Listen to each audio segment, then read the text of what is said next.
तुका म्हणे कृतकृत्य झालो इच्छेचे पावलो, याला कायाकल्प म्हणतात की नाही.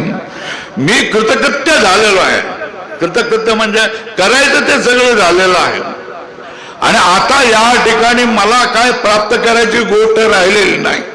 जे जे इच्छा केली ते सगळं मला प्राप्त झालेलं आहे. याला तृप्ती म्हणतात, याला धन्यता म्हणतात. जीवनामध्ये मरायच्या वेळेला आपल्याला धन्यता आली पाहिजे. धन्य आम्ही जन्मालो दास विठोबाचे झालो, हा आपला ढेकर आला पाहिजे. आणि हा ढेकर तुम्हाला केवळ आणि केवळ संतांच्या चरणाजवळ बसल्यानंतरच येऊ शकतो. लोकांनी संतांनी संसारामधल्या करामती करू नयेत. संसारामधल्या गंडा दोरा तावीज मोरपंख असल्या गोष्टी, विभूती असल्या गोष्टी करू नये. हे संत नाही, हे जादूगर आहेत ना. संत तुम्हाला संसारापासून वेगळेच करतो.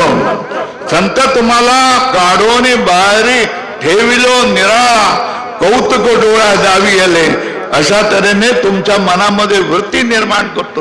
बघ तू संसारापेक्षा वेगळा हो आणि बघ या मायेचं कौतुक बघा.